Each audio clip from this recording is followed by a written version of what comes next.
I have a doctor appointment. Okay. All right. So we'll make this a short one, but it's actually not so much problem, and it's good to see you again, Lauren. And I'm glad to hear that you're beginning to pick up on the daily practice uh, and beginning to use some of the anchors that I mentioned to you. The anchor of when you get out of a chair, or the anchor of when you're sitting down, or the anchor of when we pick things up with our hands or touch things.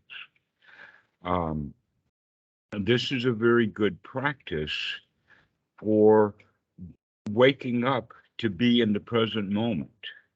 That in fact um, is almost surprising. People say when they begin to practice this, it's a surprise at how much of the time we're not in the here now, how much of the time the human mind, being as sophisticated it is to go and travel and go other places and think other things, that's what we do.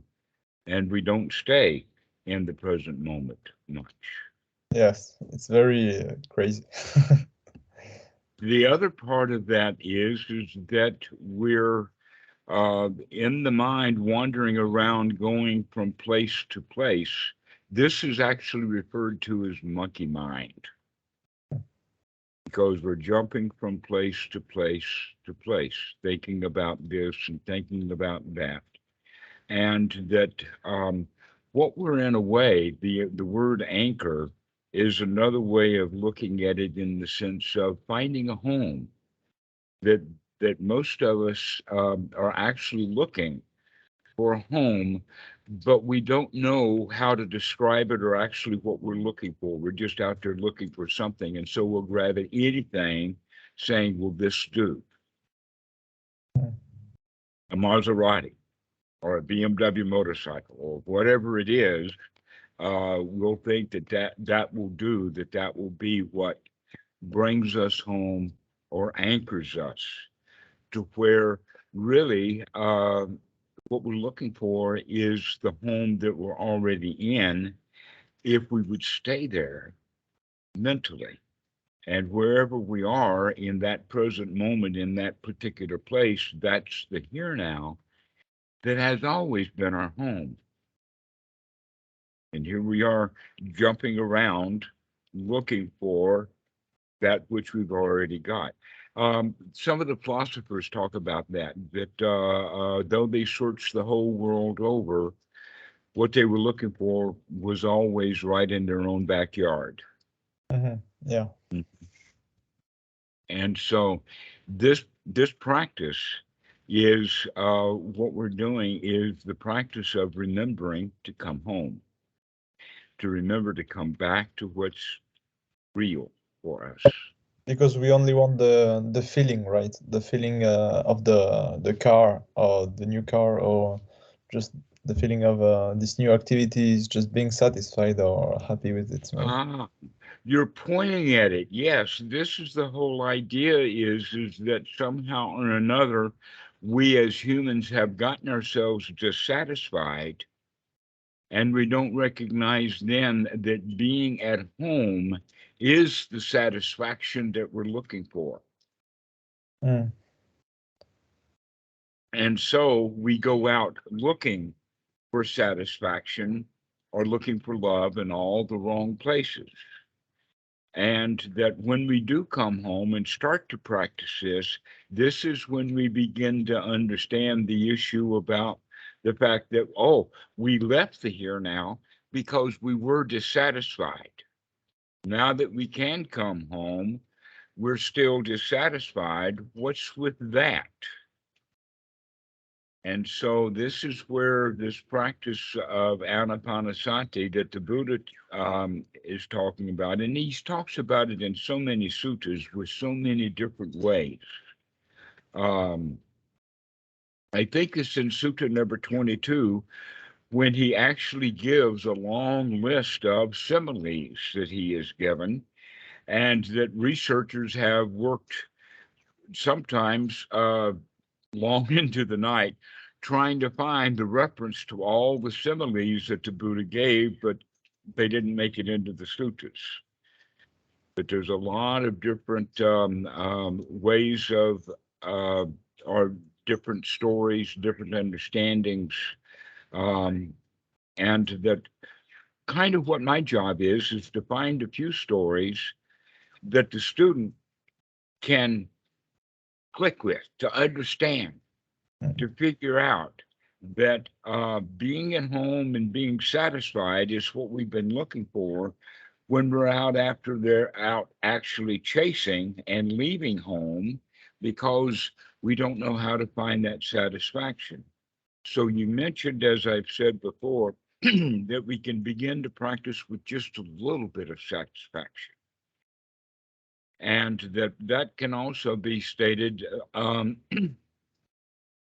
in this many ways of talking about it. It's basically this kind of the same thing. And that one of the ways of talking about it is to change the thoughts that we have from unwholesome thoughts to wholesome thoughts. Or another way of saying it is to changing our thoughts and verbiage from unsatisfying thoughts into satisfying thoughts.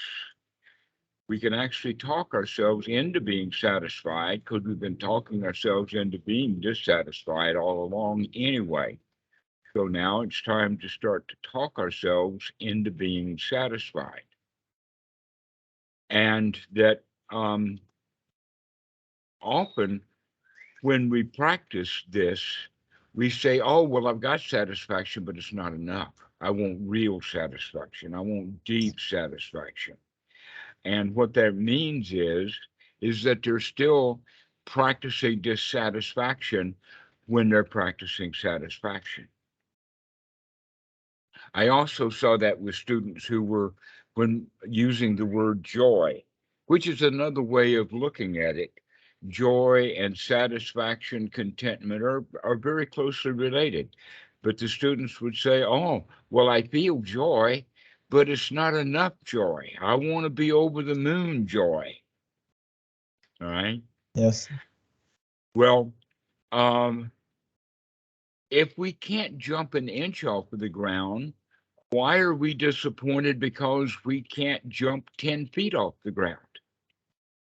And if we can jump an inch off the ground, then why are we still disappointed because we can't jump 10 feet off the ground? You see, at least we can jump. That's the whole idea. If we can jump, then that can begin to be the training, or to change the mind out of very heavy duty unwholesome thoughts into thoughts that don't appear to be so unwholesome. Because as we refine it and we begin to see the unwholesomeness in those thoughts, then we can refine it still to find some wholesome thoughts. One of them, by the way, that's very easy and convenient for me that I like very much is the thought, oh, well, I don't have to do that right now. And we can use that on everything. That we can wait until we're ready to do stuff and then we can do it. That it's not the world that's impatient with us, which we thought when we were kids, because the adults are impatient with children. But in fact, it's no longer that the world is impatient with us, it's that we're impatient with the world. And so if we can learn to just be okay without doing stuff that, oh, I don't have to do that right now. Oh, I don't have to do that right now. I can do it later. And then the thought will come, oh, well, let me do it now.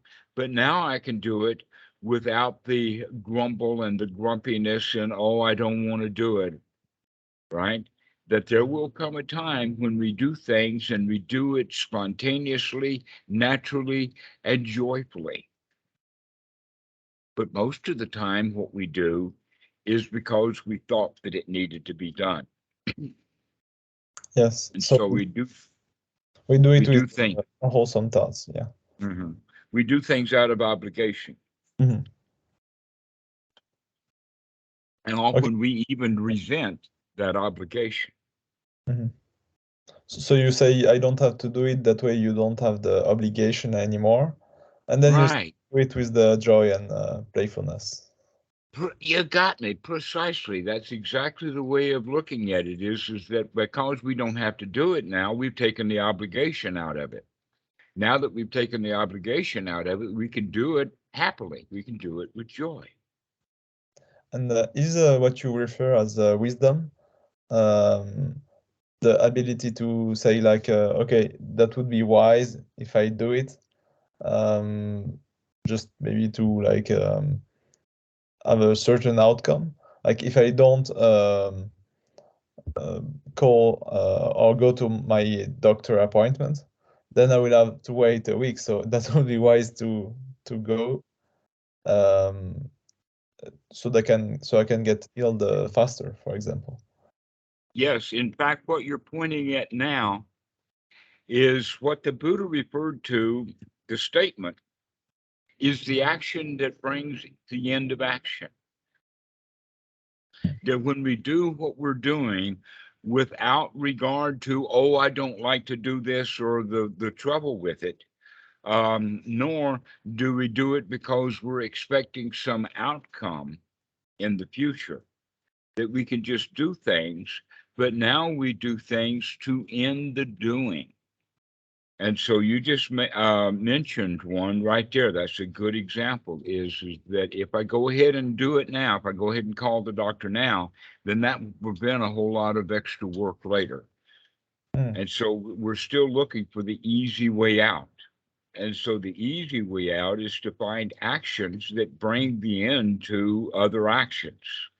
It's just being like really lazy. And then we can get really, really lazy. Okay. And you see, our culture is dead set against people being lazy. Yeah. They want you to work and work hard so that they can gain some benefit off of what you're doing. Mhm. The Democrats want you to vote, right? They want you to vote. They want you to go out and vote. Why? Because they get the benefit of your voting. Maybe you don't, but it's patriotic and it's supposed to. Yeah, yeah. I felt this a lot. Yeah. So, um, when we can recognize that much of the activities that we do, we either do them unnecessarily or we do them with frustration and obligation or a sense of greed that I've got to get it done uh, in order to preserve my feelings. Now, when we start to practice this new way of let's be in the moment, let's be at home, and let's be satisfied directly without having to go and do stuff in order to get the job finished. So now that I can rest, that I can just rest anytime that I want to. That's the new way of looking at it, and that we begin to see that this works. In the beginning, we don't trust it.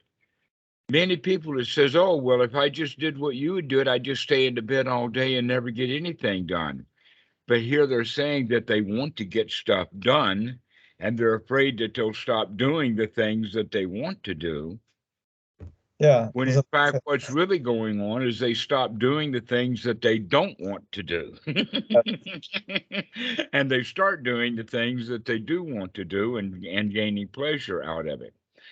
And so, this whole quality of going out of the unwholesome into wholesome thoughts and coming back to the here now and practicing being satisfied over time, we begin to get the attitude, this works, this actually is a working system, that we spend our whole lives going from system to system to system, wondering and then being disappointed about whether it's going to work or not. I mean, PhDs, look how hard people work to get a PhD, and now they got that PhD, and now what? Nothing's changed. Nothing is enough. Nothing is ever enough. And so when we practice now that everything is already enough, that change of attitude we begin to see that not only the change of attitude is beneficial, but the whole, it's like, why didn't I think of that before? Yes. You Yes. know, it's like, why have we been giving ourselves so much trouble all of these years when in fact we didn't have to? We were listening and doing what we were told to do instead of listening to this present moment and being right here, right now. And so um, that quality then of going after just a little bit of satisfaction, just a little bit of joy, just enough to make this good enough, that's what we're looking for. Now, in the West, the Western mind state, um, let us say, congratulates um, over the top. Yes. You got to Over. be better than everybody. You got to do it this way and do it that way and succeed and all of that kind of stuff. And by making the superlative or making the top quality the standard for everyone, we wind up having a generally miserable society because even those that are high quality are judged by an even higher standard for higher quality, so Yes. that there's no end to it.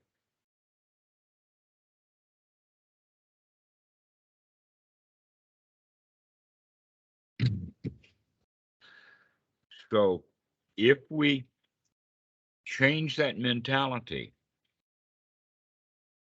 we can become at home. So now we have basically the twin job of coming home and being satisfied. To practice those two things, to practice to come back to the here now and to be satisfied.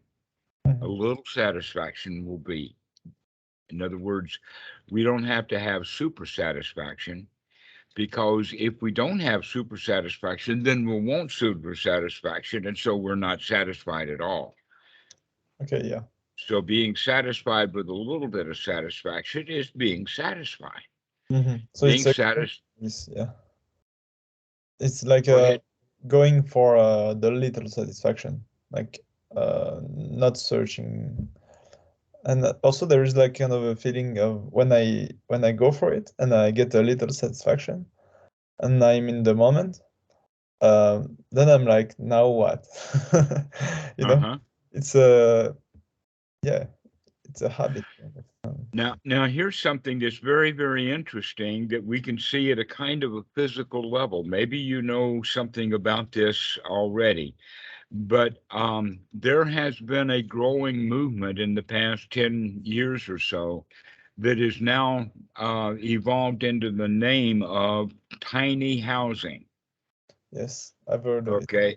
Well, in the United States, for the past 50, 75, maybe 150 years, the bigger the house, the better. It had to do with your status and everything like this. And what getting a big house has done is that it's stilted the market, it's put land at a premium, having big zoning laws, and then a lot of people wind up having nothing at all. That it's like either you have a big house or you're stuck. Mm. That if we can, in fact, each person come around to the idea that, oh, I can have a tiny house, I can have a tiny life. And not only can I have a tiny house and a tiny life, but then it can be magnificent in its tininess.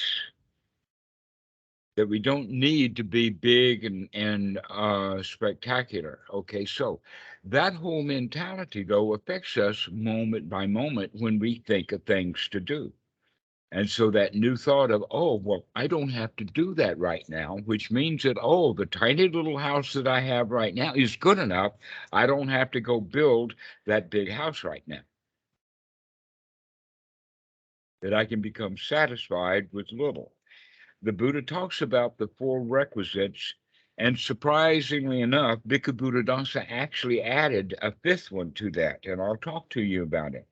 But basically, the four requisites have to do with just enough food, just enough clothing, just enough shelter, and just enough medical attention, or just enough medicines for what we need. Because there is, I mean, we live in the tropics, there's a lot of bug bites, mosquito bites, animal bites, all kinds of things. And so having some salve is good. Yes. But not having salve and scratching is not good. That interrupts the skin and makes it hurt a lot longer. So a little bit of medicine, a salve, a little bit of housing, a little bit of clothing, a little bit of food, or adequate food is all we need. And there's also, Bhikkhu Buddhadasa added something that I don't think was even basically thought much about in the time of the Buddha, but now that we have clocks, we think about time structuring.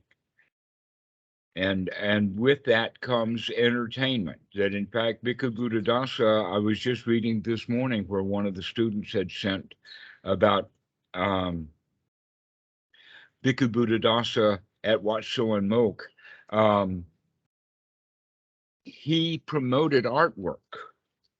Monks would do things. One of the monks, in fact, would take great big, like 2 foot wide with maybe 2 inch thick slabs of concrete in a big circle and draw things on their relief. It was like bas relief that he would do in cement. And many of those things are still left around Wat Suan Mok. A lot of it has Indian, there's some Japanese, a lot of artwork.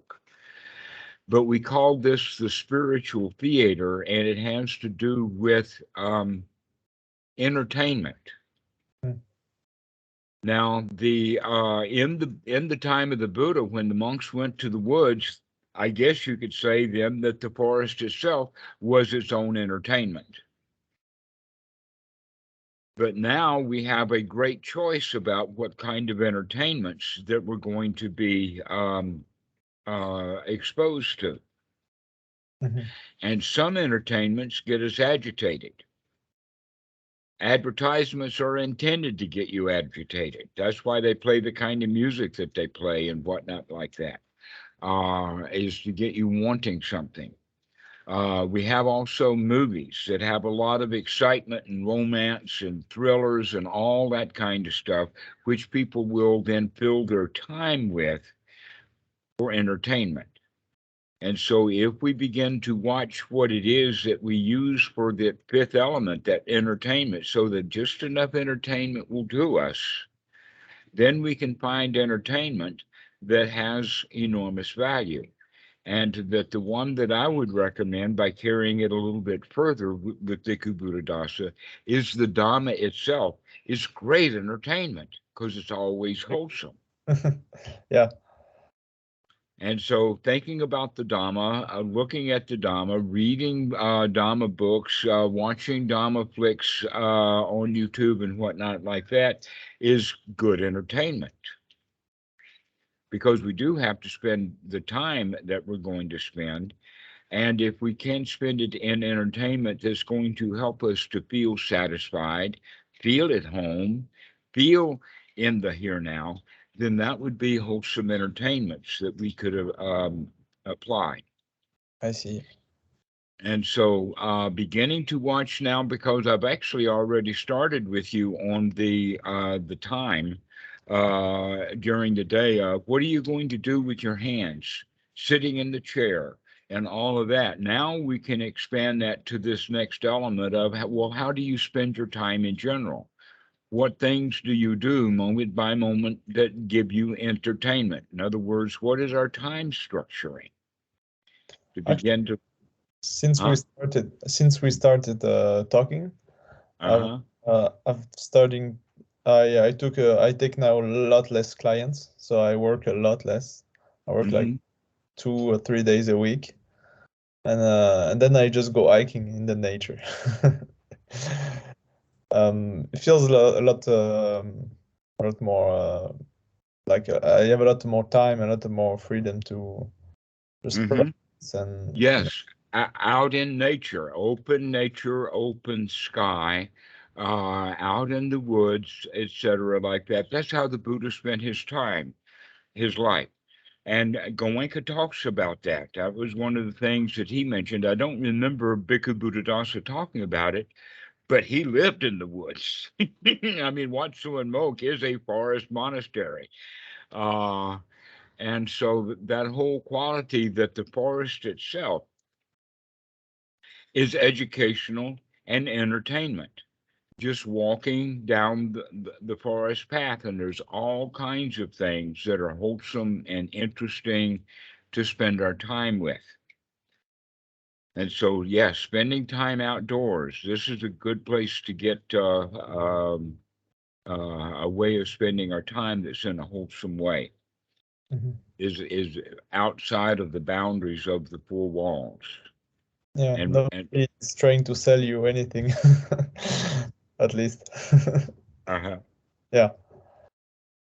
Okay, so knowing that our time is limited, I wanted to bring this up to you, is the whole quality of sufficiency. Tiny houses, walking to using our entertainments in a simple way, just adequate food, adequate clothing. And when we go into a minimal kind of existence, guess what? That minimalness is often easily reached. To where if we want something big and fancy and flamboyant, now we've got to work really hard to get it. That a little house is easier to take care of than a big house. Yes, yes. Yeah. That in fact, even in the Visuddhimagga is where it's written, there's the good advice of when you plan on living someplace, don't go to move into a place that's brand new, because if it's new, then there's going to be a lot of defects in the carpentry or whatever like that in making the place, plus the mentality of that it's new, you've got to preserve it in keeping it new. You also don't want a completely run down, ramshackle place that requires you to do the maintenance on a regular basis because everything is falling apart. But there is a vast in between there to where the house is functional, it's just old. Yeah, I see what you mean. And okay, and so this is the kind of thing that we can look for housing, but we can look at that way for everything.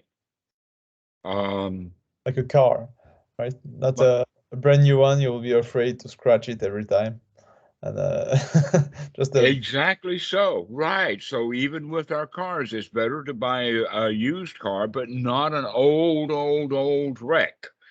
yeah. But not a brand new one either. If you've got to buy a car, buy 1, 2, 3, 4 years old, something like that. And that's the best value. So this is the new mentality that we develop of making it easy, finding the easy way out. That the brand new house, a lot of work. Falling down, ramshackle, a lot of work. But a house in between, that's easy. I see. Uh-huh. So, looking for the way of ease is also looking for the way of making things simple. To keep it very simple. This is, and you can see that simplicity model is used in a variety of cases, including Occam's razor. Okay. What is it? Occam's razor has the point of anything that's intellectually rigorous, that has to be well thought out, mechanisms and things like that, that almost always the easiest solution is the best solution. As example, opposite of that would be a Rube Goldberg machine. That it goes around and around and around and around and around just to find out to do something simple. Okay, yeah. Okay. See what you So this is the way that we're looking at it is that we're going to begin to keep things very simple. And the simplest one that I can think of is that phrase, oh, I don't have to do that right now. That's the simple way out. Well, and then the question is, well, what if you don't do that? And the answer is that, well, okay, I'll do it later if I want to. Yeah, I'm okay with the result of not doing. Uh-huh. And that winds up being very wholesome in many respects. I mean, it keeps us from going shopping often. When you think, oh, I got to go buy this, that, and the other thing, and then we can have the idea, well, wait a minute, I don't have to do that right now. And so I can take fewer shopping trips. And so this is the way that we begin to look at these twin things that we're talking about. Is the one is to come back to the present moment, and the other one is the satisfaction. And they work very closely together, these two things in Anapanasati. And that taking that deep breath is the anchor that is so valuable in bringing us back to the present moment. And then the thoughts bringing to gladden the mind of, oh, I don't have to do that. I don't have to feel that way. I can feel any way that I want to right now. Yeah. So those are the things that we can begin to focus on whenever we remember. Just as you're beginning to think about it when you're getting out of a chair. Well, why did I get out of the chair? Maybe I don't have to do that right now. And so I recommend that you continue to practice that way. Yeah, will do. Okay. So when I feel the need to have more satisfaction, then I will just be like, this is enough. I don't need treat it like a new house, right? Not too big, because then it will be a lot of effort to sustain it. Not dissatisfaction either, but just a little bit. Right.